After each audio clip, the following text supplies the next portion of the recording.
Habari, karibu tena kwenye series yetu ya budget na mipango. Jamani, kama ni shule ya budget na mipango, tumeitoa Chief Finance. Kwa kweli tumeitoa, na tutashukuru kama mtatupatia feedback kama umefanikiwa kuifuatilia hii series toka tulipoianza. Kama kuna kitu unaendelea kujifunza, kuna mahali tunaendelea kukuonyesha vitu vipya, kukupatia perspective nyingine ya kutazama mambo ambayo yanatokana na budget, nilikuwa naomba utuambie hapo kwenye comment section. Hapo comment tuambie toka umefuatilia. Inawezekana isiwe kwenye video hii, labda ni video zingine pamoja na hii pia. Kama kuna point ambazo unaziona umeshazisikia kwenye video zilizopita, unaona zinakufaa, umeanza kuzitumia, umeona kabisa kwamba zinakusaidia katika eneo la budgeting, tutashukuru sana kusikia kutoka kwenu, na itatupa moyo kwamba kumbe watu wanafuatilia na wanasikia na wanajifunza na wanakwenda kupractice, na mwisho wa siku wanakwenda kuona matokeo katika maisha yao. Kwa hiyo asanteni sana, karibuni tena leo ili tuweze kuendelea na video nyingine muhimu sana kwenye upande huu wa kuweka budget na mipango, especially kwenye upande wa matumizi. Kwa hiyo tunafahamu kwamba mafanikio ya budget yanahitaji sana ujanja wetu, ujuzi wetu, makusudi yetu, jitihada zetu, ufahamu wetu, utashi wetu katika vitu viwili ili eneo la budget na mipango lifanikiwe. Na inahitaji ujanja katika mapato kwa maana ya kuyaongeza, lakini katika matumizi kwa maana ya kuyapunguza. Sababu tumesema kazi kubwa ni kuongeza mapato na kupunguza matumizi. Na kumbuka tulisema mapato ni pesa inayoingia na matumizi ni pesa inayotoka. Kwa hiyo lazima tupate ile balance. Nakumbuka nikisema lazima tu strike a balance, tuwe na ile optimal position ambako budget katika upande wa mapato na matumizi inakutana. Sasa video ya leo inakwenda kukupatia mbinu zipatazo 20 za kuweza kupunguza matumizi. Njia 20 za kutumia ili kwenda kupunguza matumizi. Njia ya kwanza, sawa, unabidi upunguze kula nje. Punguza kula nje. Kula nje kwa maana ya pengine unatoka sana, kwa hiyo unakula sana nje na marafiki na washikaji na mashosti, si ndio? Lakini wakati mwingine inawezekana pia ni kula nje kwa maana ya kwamba ukienda ofisini unafanya kazi nje na nyumbani, kwa hiyo inakulazimu uweze kununua chakula.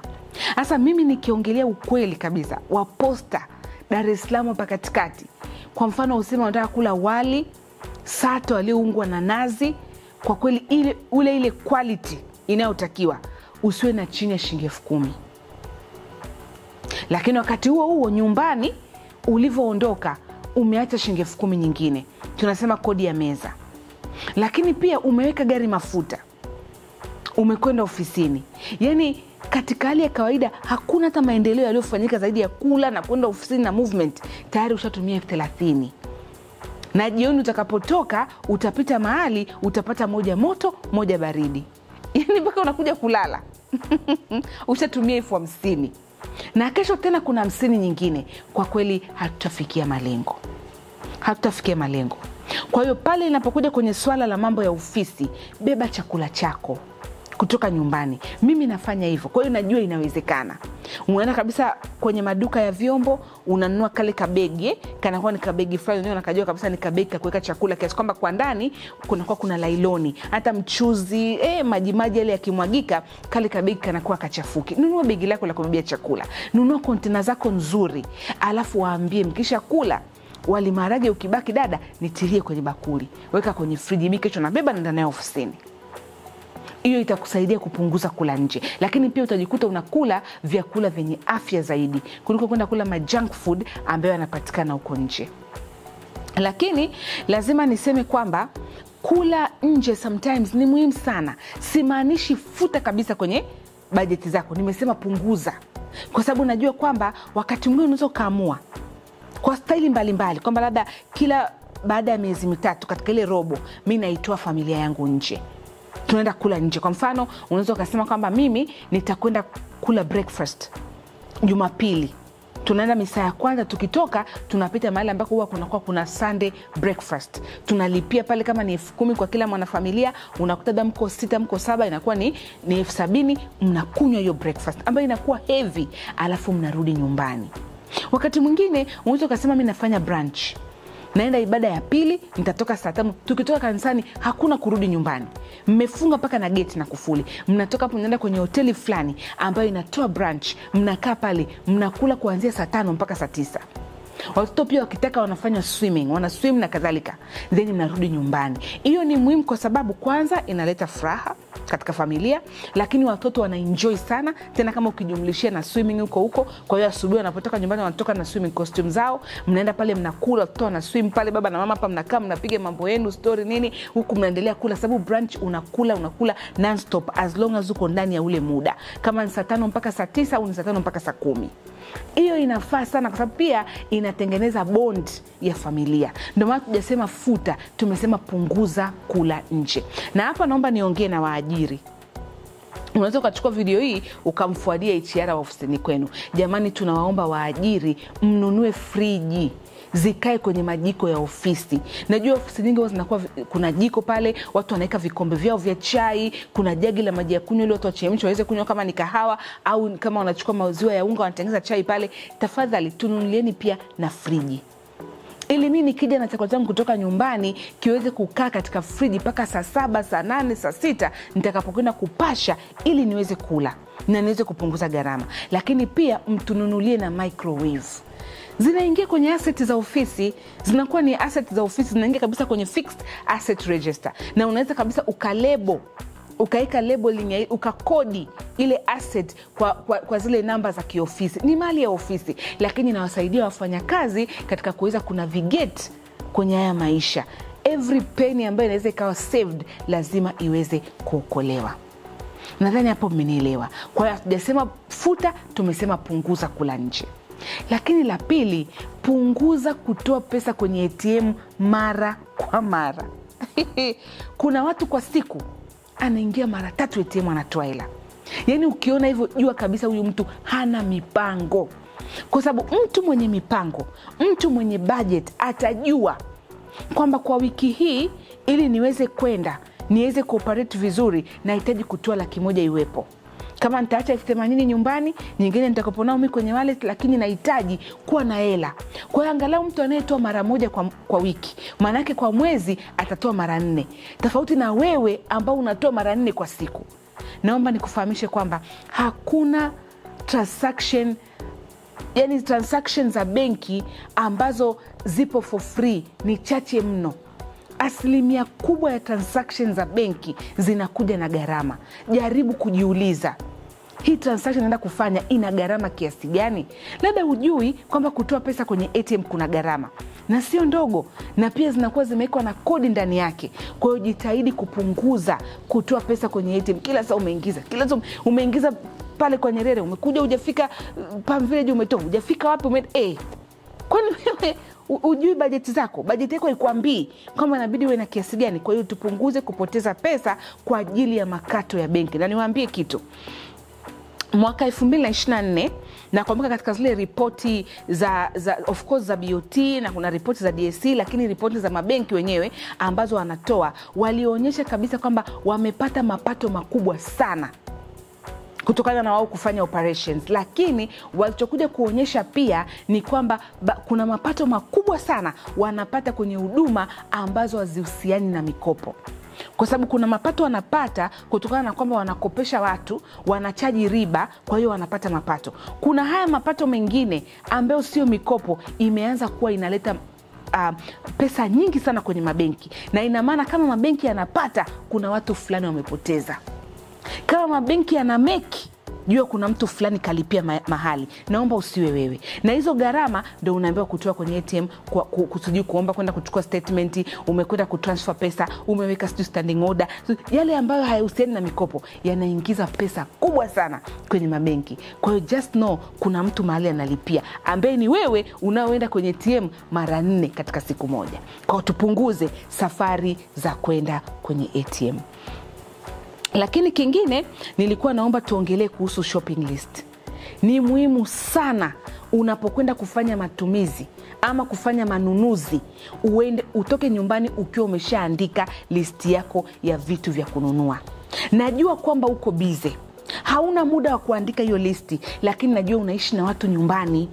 Waambie wakuandikie, waandae hiyo listi. Mimi ndo ninavyofanya. Naambia dada, naomba uiandae. Dada anaiandaa. Then mimi nakuja naipitia. Tena pale ninapokuwa napitia ile shopping list, ni kama namfanyia dada auditing. Namwambia, wewe, mwezi uliopita nimenunua miche 10 ya sabuni ili mtumie miezi 2. Inakuwaje mwezi na nusu mmemaliza ile miche? Mnafua nini?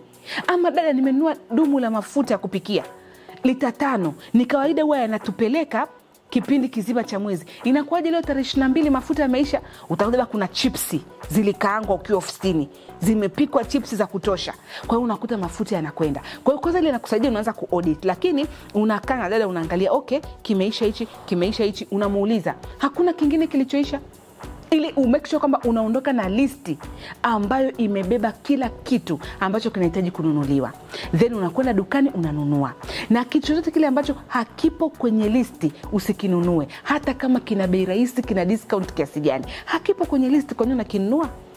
Kama hakipo kwenye list, tafsiri yake ni kwamba haukihitaji. Kwa hiyo kama haukihitaji, basi usikinunue.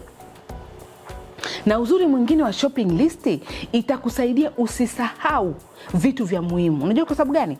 Ukisahau kununua kitu, umeshaondoka katika eneo ambalo ulikuwa unafanyia shopping.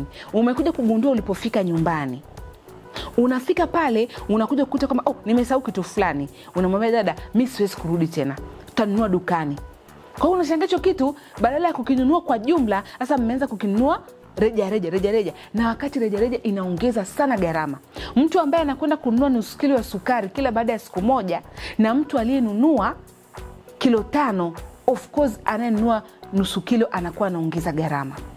Japokuwa mwisho wa siku, angalia kipato chako kinakuruhusu kununua kilo 1, kilo 5 au kilo ngapi. Kwa mfano mimi napenda kwenda kununua vitu vyangu Kawe, lakini kuna rafiki yangu namjua huwa anakwenda mpaka Manzese kwenda kununua vile vitu vyake ambavyo haviharibiki kwa haraka, anakwenda kuvinunua kule.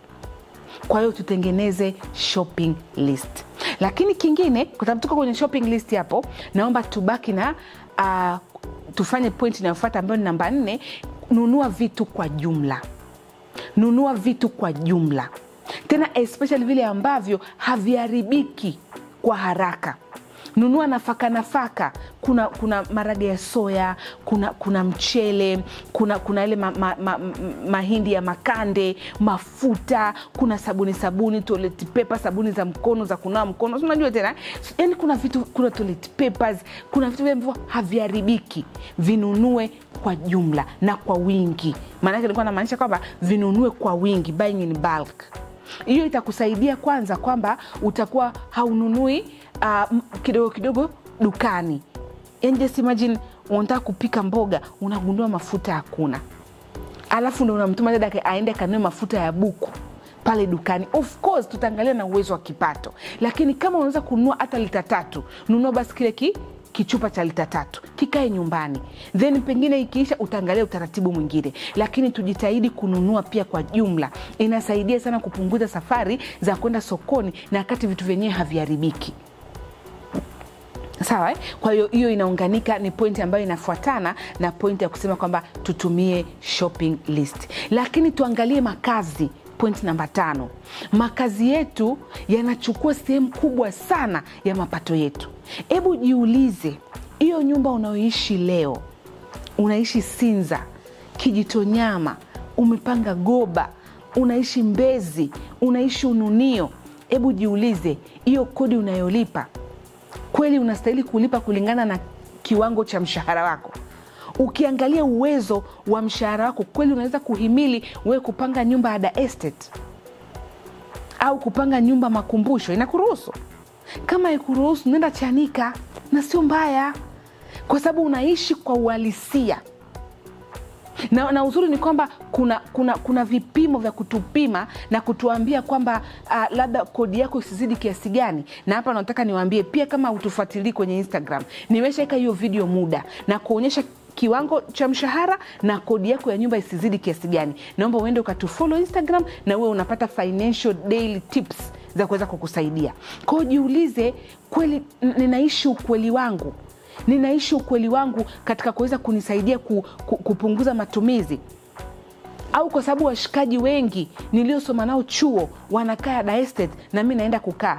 Wenzako pengine wamepata mwajiri mzuri, anawapa mshahara mkubwa, hatufanani, tumesoma darasa moja. Inawezekana kuanzia primary mpaka tukakutana chuo kikuu cha Dar es Salaam, lakini fate zetu ziko tofauti. Mimi nitakapoenda kwenda na utakapoenda wewe ni vitu vile tofauti. Kwa hiyo siwezi kushindana kwa level kwamba tulisema wote. Kama mimi wewe tumesoma pamoja lakini unaweza Masaki, fine.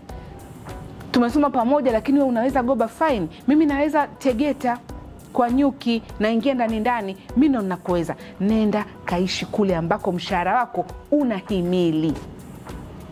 Hiyo ilikuwa ni point namba 5. Point namba 6. Naomba nicheke kwanza. Point namba 6. Matumizi ya simu na bando. Naomba unyoshe mkono. If you feel me, nyosha mkono jamani. Kwa sababu kila mtu yuko guilt kwenye haya matumizi. Hakuna ambaye yuko salama. Kwa kweli hakuna ambaye atasema hajawahi kufanya aina hiyo ya matumizi. Yaani ukinunua bando la shilingi 2000, haujaangalia post hata 4 kwenye Instagram, haujaangalia video TikTok watu wanafanya madance challenge hata 3, unapata taarifa 90% of your bando inaenda kuisha. 90%. Kwa hiyo maana yake lazima tuwe wajanja katika matumizi ya bando ili kupunguza gharama. Kwa mfano unafanya kazi sehemu ambako mnapewa wifi. Ukienda ofisini, switch your phone. Simu yako ipeleke kwenye wifi. Tumia wifi ya ofisini kuanzia saa 2 mpaka saa 10. Unaporudi nyumbani, eka basi ile router au vile vimashine vya kupata internet. Na mara nyingi wanakuuzia bei rahisi kwa sababu wanajua wewe ni mteja wao. Ukishanunua utakuwa unafanya ile recharging ya kila mwezi. Mimi mwenyewe kuna kampuni ambayo naitumia na inanipatia internet kwa mwezi, na kutokana na kazi zangu za kutengeneza content na kuweza kwenda live na kuwa na sessions mbalimbali, inanisaidia sana. Kwa shilingi 60 mpaka 69 napata unlimited, na sio mimi tu, na family members wengine. Tofauti na kwamba nikiamua kununua 10,000, kuna siku nanunua 10,000, mwenzako nikinunua leo asubuhi kesho asubuhi sina, nanunua tena. Kwa hiyo kwa wiki unatumia mpaka 70,000, na kati ukinunua zile routers 50,000, 60,000, 70,000 mwezi mzima. Mimi nataka nikupe challenge. Nenda kwenye simu yako, angalia tu mwezi wa Januari 2025, ile tarehe 1 mpaka tarehe 30, umetumia bando kiasi gani? Wewe mwenyewe nakwambia utatingisha kichwa, utajionea huruma, lakini nafurahi kwamba ukishajionea huruma utakwenda kuchukua action ili kusudi upunguze matumizi ya bando. Sawa? Lakini point namba 7 ambayo ni muhimu sana, yani point zote ni muhimu, hakuna point ambayo sio muhimu. Tupunguze kupeleka nguo kwenda kufuliwa dry cleaner. Naomba mikono juu wale wa dry cleaner, wale wakaka ambao mna suti zenu nzuri na smart casual, na wale wa dada ambao mna magauni yenu mazuri ya Uturuki, naombeni mpunguze kupeleka nguo dry cleaner. Gauni kidogo tu umepeleka dry cleaner. Umevaa siku 2 magauni 5 kwenye gari, dada nilete kwenye. Ukiangalia siku hizi dry cleaner nyingi wanakutaji kuanzia 10,000, tena wana categories. Wanakuambia suti ina bei yake. Wanakuambia ile gauni ni gauni ndio, lakini limekaa mahadhi ya suti. Unapelekewa gauni lako linaenda kwenye suti, unakuta paka shilingi 10,000, shilingi 15,000, shilingi 12,000. Wakati mwingine mimi personally nishaye kupeleka nalipa paka 100,000 dry cleaner kwa sababu napeleka magauni. Lakini nikikaa nikiliangalia ile gauni, mbona kama ile hata kwa sabuni mimi nalifua? Sio lazima, yani haina nature ile kwamba inalazimika kwamba lazima iwe ni dry cleaner. Lakini tumesha kariri, gauni yangu mimi ya Uturuki, suti yangu mimi sijui ya wapi. Punguzeni matumizi ya dry cleaning. Bila kujua nikwambie inachukua sana pesa zako. Point namba 8 ni kuhusu viporo. Nakwambia ukiwa mjanja, ukiwa mbunifu, hakuna kitu kitakusaidia kama kiporo. Sawa? Kimebaki jana, lakini kwa sababu wewe ni mama mbunifu, kile kiporo kesho yake kinakuwa chakula kipya. Kinapitishwa kwenye process. Hii tutasema ni refining au sijui ni nini, lakini kiporo jana kilikuwa kiporo, lakini leo kimepitishwa kwenye process ya uchakataji. Kimetokea kama chakula kipya na watu wanakula, wanafurahi pasipo kwenda kukimwaga kile chakula. Na hii nilijifunza sana kwa mdada mmoja Mkenya anaitwa Shikonguro. Huwa na yeye yuko YouTube, alikuwa na ile YouTube channel yake inaitwa Green Calabash. Siku hizi yupo kama Shikonguro. Alikuwa anapenda sana kuandaa meal plan za wiki. Na kuna siku nadhani ilikuwa ni Jumapili, anapika chakula kidogo alafu anasema chakula kingine tunakula leftovers. Leftovers. Hasa kama leftovers za wiki nzima anaingia kwenye friji. Kuna siku zilibakia chapati 2, kuna siku zilibakia pale kuku 2, kuna siku vipande vya samaki 3 vinachukuliwa kwa ujumla wake. Vinapitia ile refining process niliyokuambia. Alafu mwisho wa process kule unapata bonge la output ambayo ni chakula kipya. Kwa hiyo unakuta amesafisha friji, lakini pia ameweza kutumia chakula na pasipo kwenda kumwaga. Kwa hiyo ile pesa ambayo angetumia kwenda kununua chakula kipya kwa hiyo siku ameiokoa kwa sababu ametumia kiporo. Kwa hiyo tusivichukulie poa viporo, lakini pia hivi viporo pia ndio vile ambavyo tunavibeba tunakwenda navyo ofisini. Usisahau kuna point nimekupa pale kwamba tunavibeba vile alafu tunakwenda navyo ofisini, tunavipasha, tunakwenda kuokoa pesa ambayo tunatumia kwenye chakula tukiwa ofisini. Lakini point namba 9, angalia namna gani unaweka mafuta kwenye gari yako. Jamani, mafuta ile kuingia sheli wakati unaenda ofisini unaika 5,000, wakati unarudi unaika 5,000. Hiyo haikusaidii sana. Lakini mwisho wa siku tunasema angalia kipato chako. Kama unaweza kuweka kwa wiki, hata kuna siku kwenye Instagram nilifanya kama kuuliza swali ili watu wachangie mawazo yao, na wengi walisema wanapenda kuweka kwa wiki. Kwa kama utasema kila Jumapili jioni kabla sijakwenda kupumzika kwa ajili ya kuamkia Jumatatu na kwenda kuweka mafuta yangu ya wiki, alafu unayatumia wiki nzima, na itafika mahali utakuwa unajua kabisa gari lako kwa wiki kama ni 70,000, ni 80,000, ni 100,000, ni 120,000. Na unakuwa unajua kabisa nikiweka kwa mafuta 120,000 naenda mpaka siku 8, siku 9, mpaka siku 10. Kama sijapita kwenye sijachepuka visafari visivyo kuwepo. Kwa sababu kuna muda unaweka alafu unasikia umeenda safari nyingine ambayo ni nje na ile daily routine ya kutoka nyumbani kwenda ofisini kurudi nyumbani. Unakuta umetengeneza misele mingine ambayo ilikuwa haipo. Ukifanya hivyo kwa kweli itakukost. Lakini tujitahidi kuweka mafuta kwa ratiba fulani, lakini sio kuingia sheli asubuhi unaika 5,000 wakati unarudi jioni unaika 5,000. Hiyo haikusaidii sana na haitakupunguzia matumizi.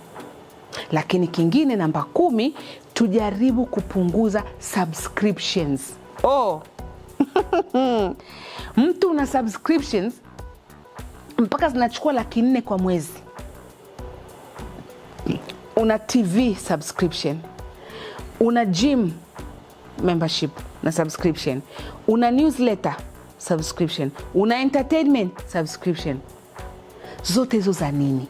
Na hauna hata muda wa kuweza kuzitumia kwa sababu uko busy sana ofisini. Hauna huo muda. Sasa kwa nini unakuwa na subscriptions nyingi?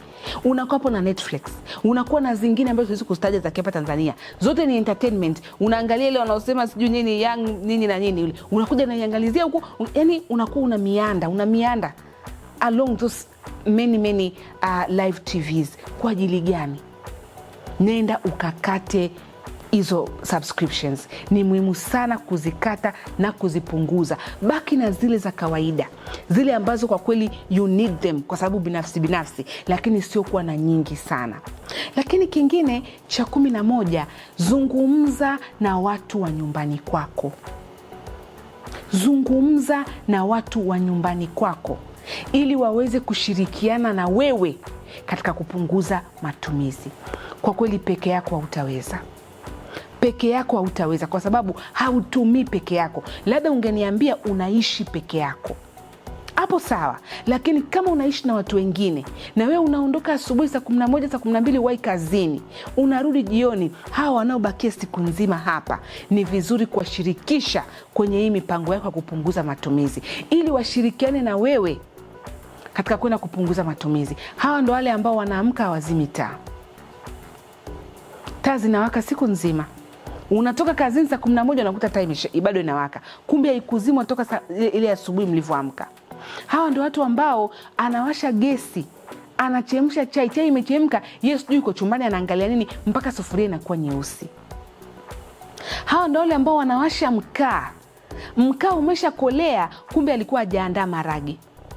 Kwa sababu angalau basi yale maragi yachague, yaoshe, yaweke kwenye sufuria ya kuchemshia, yatie na maji, yaendelee kuloana. Wakati analoana, washa mkaa. Baadaye hata kiloana inakuwa nzuri, anatumia mkaa mchache kufanyaje? Kuweza kuiva. Njoo chukua kabandike. Sasa mwenzako aja andaa maragi, moto ushakolea namna hii. Ndio anaenda kuchagua maragi. Anachagua, anaanza kuweka kwenye sufuria. Anakuja nusu mkaa imeisha. Nusu mkaa imeisha, imekata pasipo maragi hata sufuria kuenje kwa jikoni. Kwa hiyo tujaribu kuzungumza na watu wa nyumbani kwetu. Tujaribu sana ili waweze kushirikiana na sisi. Na ndio hao pia chai inapikwa. Mara moja mimi najaribu kuonja chai ambayo familia inakunywa, kwa sababu sipendi kutumia sukari. Kwa hiyo mimi wanapika ya kwangu isiyokuwa na sukari. Lakini mara chache ukionja chai iliyopikwa na dada, unakuta ina sukari. Kagera Sugar wanasubiri. Paka unamwambia hapa ulikuwa unaika sukari yote. Kwanza it's not even healthy kwa ajili yenu. Haina afya yoyote.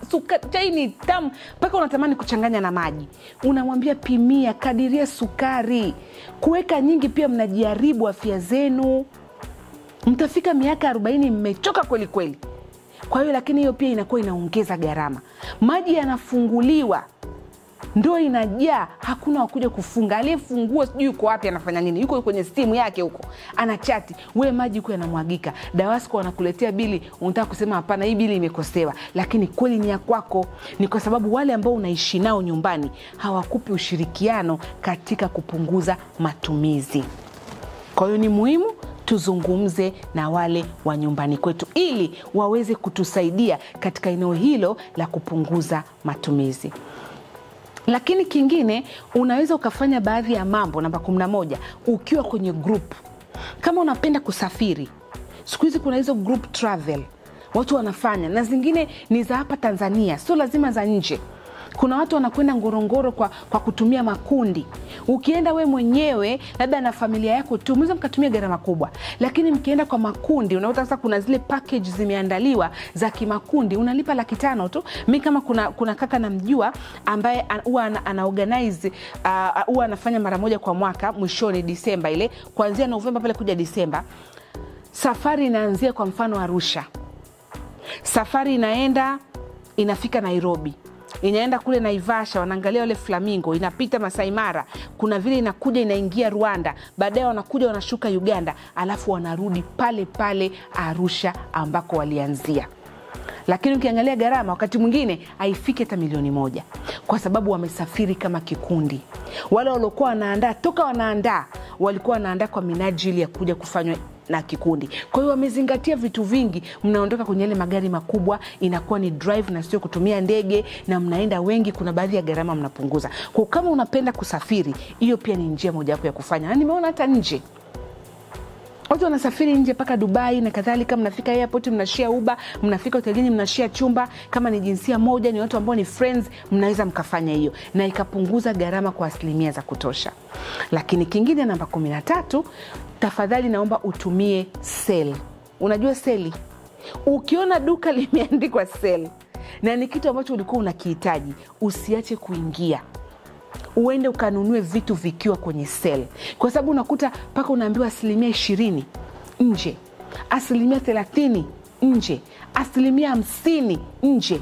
Kwa sababu gani? Pengine tunataka tulete mzigo mpya, au tunahamisha hii branchi, tunahamisha hii ofisi, kwa hiyo tunarudisha tu kwa wateja wetu na kadhalika. Usiache, kwa sababu utapata punguzo la bei nzuri sana na itakusaidia sana katika kupunguza gharama. Lakini kingine, namba 14, hakikisha kwamba unakuwa na accountability partner.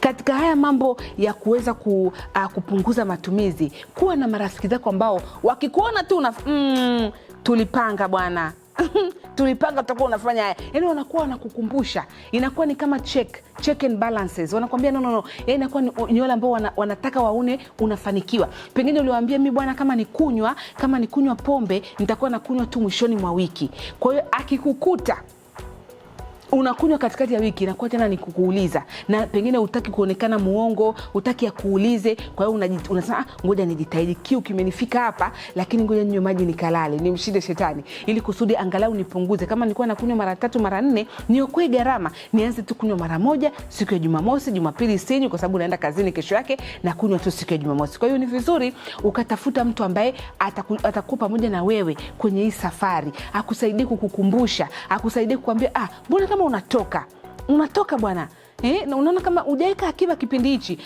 ile akiba itakuwa umetumia sehemu fulani, bwana sio vizuri. Anakuwa na unakuta ni mtu ambaye anataka kuona unafanikiwa. Kwa hata anavyokuwa anakuambia kwa njia kukusaisha kwa upendo, ili tu kwamba uweze kutimiza malengo yako. Namba 15 ni concept ambayo inasema jaribu kuwa mtu wa mwisho kufanya baadhi ya matumizi, especially pale unataka kwenda kununua matumizi ya kielektroniki au vitu vya kielektroniki. Usipende kuwa you are the first kid in the block to own something, the first kid in the next door, pale next door wewe wa kwanza kwenye hiyo nyumba yenu kumiliki kitu. Hapana, kwa sababu baadhi ya hizi electronics zinapotoka kwa sababu ya ule upya, lakini wateja wamekuwa excited, mapromo yamefanyika, watu wameuziwa ile feel, wameuziwa ile feel inayokuja, kila mtu anataka kununua.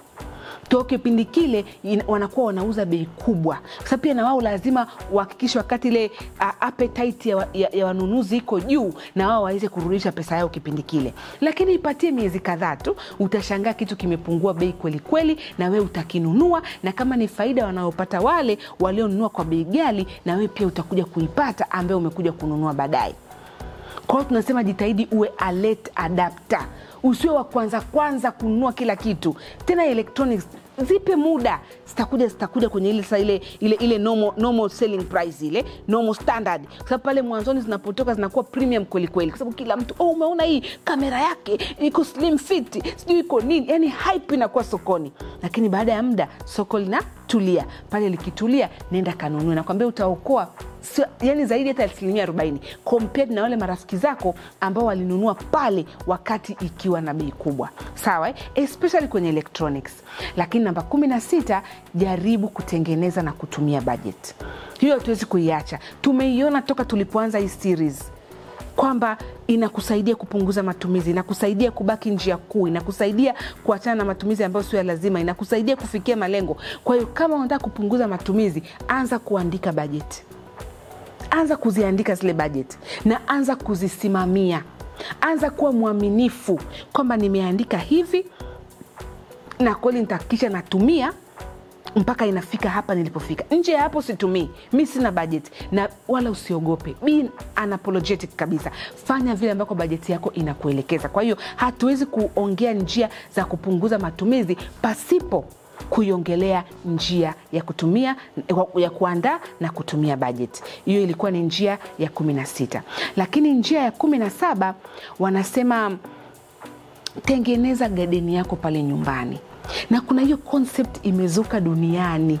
Kama unafuatilia mambo ya huko duniani, hata kwenye nchi zilizoendelea, watu wanaanza kurudi kama vijijini. Wanarudi kwenye nature. Wanarudi kwenye utulivu. Na hata kama huku kwetu haijafika, lakini naomba nikwambie kwamba utakubaliana na mimi kwamba watu wengi siku hizi pia wanataka sana kuondoka kwenye kelele za mjini. Ndio maana utakuta sijui kuna kihoteli gani kimefunguliwa barabara ya Morogoro huku karibu na Bushbushi, wala hata hakuna kitu. Ni nyumba zimetengenezwa kwa makuti tu zimekaa culture. Juzi watu waliwaambia waweke swimming pool, ndio wameweka. Jioni wanakuwa wana ile bushfire. Lakini cha msingi ni kwamba watu wanataka kutoroka kutoka mjini, wana escape for a minute, waende wakaita kupumua. Mambo ni mengi mjini, na kama we ujue ni mgeni mjini. Lakini huu mji, mimi mwenyewe nikipataka safari ya kazi ya kwenda mkoani, yani huwa nafurahi kwa sababu hata kama ni ya wiki najua nitaenda kupumzika, yani kuna utulivu fulani. Kwa sasa in that same note, kuna watu pia wameanza kutengeneza garden zao wenyewe, unajua na wala haihitaji nafasi kubwa sana ya ardhi, kinafasi tu hivi, lakini unakipangilia. Kuna vikebichi pale, kuna vimatembele pale. Mimi kuna mtu anafanya naye kazi, kuna kipindi alikuwa ananiletea mpaka bamia, anapanda bamia kwake Kimara, kwa hiyo ananiletea bamia, ananiambia ya matembele nimechuma shambani, anakuwa hivyo. Kwa hiyo hata kama hauna hiyo ploti, watu wanapanda siku hizi kwenye makarai, mabeseni, mifuko, magunia. Mtu anaotesha pale, nakwambia unaona tu matembele imeota pembeni, anatoboa magunia huko, matembele anapata sehemu za kuchoma hivyo. Kwa hiyo itakusaidia kupunguza gharama ya kununua baadhi ya mboga, lakini pia itakusaidia kula kwa afya zaidi. Utakula kwa afya sana. Kwa hiyo tujitahidi kama tunaweza tufanye hivyo, kwa sababu ni kiardhi tu kidogo, na hizo mbegu ni meiche. Kwa hiyo niwe kuja kuzipanda, kuzimwagia, alafu maisha mengine yataendelea. Na hapa nilivyoongea hivi, nimemkumbuka yule aendelee kupumzika kwa amani, alikuwa Profesa Ernest Ngoi. Alifariki na ajali. Alikuwa ni profesa wa Mzumbe University. Nakumbuka hata budget za serikali zilikuwa zikisomwa, alikuwa anapigiwa simu kutoa mtazamo wake kama mtaalam wa uchumi. Nakumbuka alikuja na hiyo concept. Nadhani nitamuomba Mr. Director atachukua ile pia, ataishia muweze kuona. Alikuwa anafundisha watu jinsi gani ya kutengeneza yani unakuwa na kama ranch, hata kama sehemu ni ndogo, lakini unaweza ukaipangilia hapo ambako umenunua kiwanja chako. Mara pale una sungura, maana alikuwa anafuga mpaka sungura, na watu walikuwa wanamtembelea. I think alikuwa anakaa Kimara, walikuwa wanamtembelea nyumbani kwake, wanakwenda kujifunza ili wenyewe wakafanye hivyo nyumbani kwao. Kwa hiyo pale una sungura, hapa una kuku, pale sijui kama wale ambao wanafuga nguruwe na nguruwe zake pale, lakini ana vimchicha hapa. Yani ukiingia unakuta ni mtu ambaye anaanza kuwa self sufficient kwa baadhi ya mambo, anaanza kuwa very very very self sufficient kwenye baadhi ya production, kwenye masuala haya ya chakula. Unakuta hata kama ni mboga, kama ni kuku, kama ni sungura, kama ni nini, anaweza akaanza kujiprovidea kabla hata ya kwenda kwenye kabla hata ya kwenda masokoni. Atakwenda sokoni kwenye vile vitu ambavyo yeye mwenyewe kama yeye hawezi kuvitengeneza kwa sasa hivi, ama hawezi kuwa navyo shambani kwake kwa wakati huo. Kwa hiyo kuna hiyo kwamba you should make your own garden. Point namba 18 ni kuhusu kumaliza madeni, kuyapunguza na kisha ukayamaliza, kwa sababu madeni yatakusaidia sana kupunguza zile gharama, yale mariba makubwa ambayo tunayalipa. Hayo pia yanatuongezea mzigo. Kwa hiyo tutakavyoweza kujitahidi kwa mapema kuweka mipango ya kuweza kupunguza na kisha kumaliza madeni, itatusaidia sana katika kupunguza ule upande wa matumizi. Kwa sababu mara nyingine madeni unavyochelewa kulipa, unakuta kwamba yanakuwa yana attract penalty, yanakuwa yana attract fines, lakini unajikuta hata wakati mwingine unajaribia CV, kwa sababu majina yako yanaanza kupelekwa katika taasisi ambazo zinasimamia wale ambao wanasema walipaji sugu au wadeni sugu ambao hawalipi madeni na kadhalika. Kwa hiyo tujitahidi kama tunataka tubane matumizi, tuanze kulipa madeni ambayo tunayo yametusonga. Lakini pia ujanja mwingine ni kutokuwa mwepesi kukopa. Unajua kuna watu wengine hawakopi kwa sababu wanahitaji, ila wanakopa kwa sababu nafasi ya kukopa ipo. Mkopo wa online, nikisema tu 50,000 wananipa, sio naingiza nasema okay.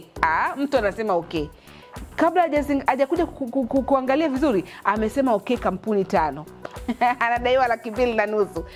Mchaka sasa kwanza watu wake karibu wanapigiwa. Si mnakumbuka jamani? Mama mkwe anapigiwa, mke wako anapigiwa kwamba unadaiwa 50,000 sijui ya mkopo gani ulichukua online. Kwa hiyo tuache hiyo tamaa, tuache hicho kiherehere cha kutaka kukopa sana hata pasipokuwa na sababu za msingi za kuweza kukopa. Lakini ile mikopo ambayo tumekwisha kuchukua, tujitahidi basi ili tuweze kulipa.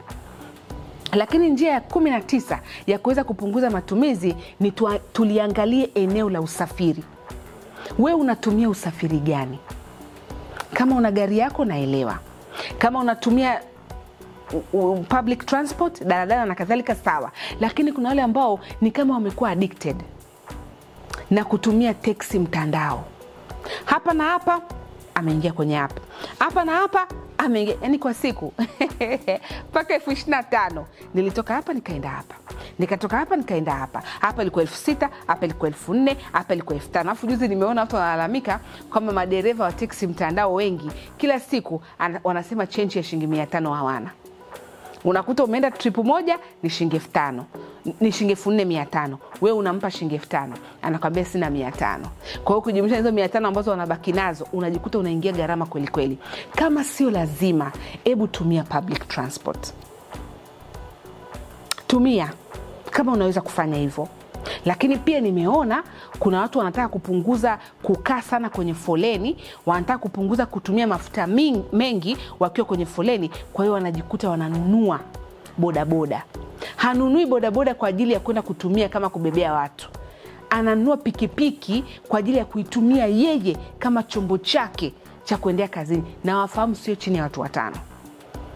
Sio chini ya watu 5. Mimi ninavyoasha gari asubuhi, yeye anaingia kwenye boda very clean, ana helmet yake, ana begi lake, ana koti, anakwenda na pikipiki kazini. Na kuna mahali anaipaki paka jioni, anaingia tena anarudi nyumbani. Na anakwambia inamsaidia, inapunguza sana mafuta na kukaa sana kwenye foleni. Kwa hiyo naomba uangalie eneo la usafiri. Mimi huwa najua kwamba teksi mtandao zinakula sana gharama ninapokuwa nimesafiri mkoani kikazi. Kwa sababu nakuwa sina gari yangu, lakini natakiwa nitoke hotelini niende kwenye conference. Nitoke kwenye conference niende mjini. Kwa hiyo kama nimeenda Dodoma, niende basi pale Dodoma mjini kuna kitu nataka niangalie. Nitoke hapo niende ofisi fulani, niende wizarani. Kwa hiyo unakuta natumia sana teksi mtandao. Kwa hiyo mpaka kwa siku natumia mpaka shilingi 12,000. Lakini angalau mimi nimelipwa per diem ya kwenda kusafiri. Kwa hiyo nimelipwa na usafiri wa kutumia kulikoenda. Na ni kwa muda mfupi, siku 2 siku 3 nimerudi Dar, natumia gari yangu. Lakini ukifanya kwamba teksi mtandao ndio njia yako ya maisha, utaingia gharama kubwa sana kuliko hata yule ambaye ana gari yake. Kwa sababu yakiweka mafuta shilingi 10,000, 20,000 anaenda siku ngapi? Lakini kwa siku unatumia mpaka shilingi 15,000 kwa sababu ya kutumia teksi mtandao. Kwa hiyo naomba ukae, ujiangalie, uone ile eneo utafanya vipi ili uweze kupunguza matumizi. Lakini njia ya mwisho na ni muhimu sana, unaweza nikasema unaweza ukafanya challenge. So unajua kwenye masuala ya kiimani huwa tunafunga, atuli chakula kwa ajili ya mambo ya kiimani, si ndio? Lakini hata kwenye matumizi unaweza ukafunga. Ukasema mimi naingia kwenye kipindi cha mfungo. Na ni mfungo wa nini? Ni mfungo wa kufanya matumizi, kwamba sitaki kufanya matumizi. Kwa hiyo watu wamejiwekea kwamba mimi kwa kipindi cha miezi 6 sinunui nguo. Nimesema hata kwenye video za nyuma, sinunui nguo. Mimi kwenye kipindi cha miezi 6 sinunui pochi. Iwe itakavyokuwa, sinunui pochi. Sisafiri vacation hata miaka 2. Naendelea kubuild uwekezaji wangu na build retirement yangu. Pesa ya kusafiri mimi naenda kuiwekeza. Kwa hiyo unajikuta umefunga kufanya baadhi ya vitu, na pale unaokoa pesa nyingi ambazo unakwenda kuzitumia kwenye aina nyingine ya matumizi ambayo yanatija na ni matumizi ya kimaendeleo. Kumbuka tumesema kwenye video zilizopita kwamba tunajitahidi bajeti zetu ziwe ni bajeti za kimaendeleo na sio bajeti za ufujaji. Yaani mtu akiweza kuisoma bajeti yako hivi aseme huyu mtu kuna mahali anaenda. Huyu mtu kuna safari nzuri ameianza na huko atakakokwenda ni kuzuri, kwa sababu bajeti yake inaonyesha ni mtu wa mipango. Kwa hiyo kama unaamua kufunga, mimi sijajua ni eneo gani linakutesa. Inawezekana ni ununuzi wa makeup. Kila foundation wewe unachukua nyingine hata iendani na ngozi yako. Unaipaka mara 2 unagundua yani umeiforce iendani. Unaishia kumpa mdogo wako. Ulinunua shilingi ngapi hiyo foundation? 70,000. Kesho unapita tena unanunua nyingine. Unaambia last time haiko shade yangu, naomba shade yangu. Yaani kuna watu wanakuwa na maeneo fulani wako addicted. Mtu mwingine anapenda pochi tu. Ana pochi sijui 10 na ngapi. Viatu. Anakwambia high heel. Yaani nikiona hii high heel, kuna mmoja alinichekesha aliniambia anapenda viatu kiasi kwamba akipita anajiambia kabisa anapita hapa Mlimani City, lakini sinunui kiatu. Lakini anakuambia vile viatu huwa ni kama vinamsikia na huwa ni kama vinamuita. Vinamwambia niko hapa, yani lazima atakwenda. Na akinyanyua tu akikiangalia, jua cha pili ananunua. Kwa hiyo funga, sema mimi na viatu pia 20 na vaa kwanza hivi. Kwa muda wa miezi 6 sinunui kiatu. Wewe unapenda saa, kila ukiona saa mtandaoni umeoda, umeswipe umenunua saa, sema naenda kuzivaa hizi tu. Kuna saa hapa ina miezi 7 sijaivaa, na pea zangu 20 hizi nazivaa. Kwa hiyo tujaribu kwenda kufanya, tufanye challenge za kusema no buy. Wenyewe wanaziita no buy, hatununui. Lakini sio kwamba ununui kila kitu, kuna baadhi ya maeneo ndio hautakwenda kununua. Na hiyo hela ya miezi 6, miezi 8, mwaka mzima ambayo umefanya no buy, unakwenda kuipeleka kwenye sehemu nyingine yenye tija. Nakwambia utakuja kuniambia jinsi gani hiyo hela itakuwa ni kubwa na itakusaidia kwenye lile eneo, hautakaa uamini. Na kutokea hapo najua utakuwa unafunga kila mara. Utakuwa unatafuta tu eneo la kufunga, unaanza mfungo rasmi. Unaachana na hayo manunuzi. Kwa hiyo asante, nimekupa njia 20. Natumaini hautakosa za kuchukua hata nusu. Chukua basi 10 tu. Hizi zingine achana nazo, lakini hizo 10 zitakutoa sehemu moja kukupeleka sehemu nyingine. Asante, na bado tuko na series ya budget na mipango. Endelea kubaki Achieve Finance. Na kama hujasubscribe, naomba usubscribe. Nitakuona tena kwenye video yetu inayokuja. Asante na kwaheri.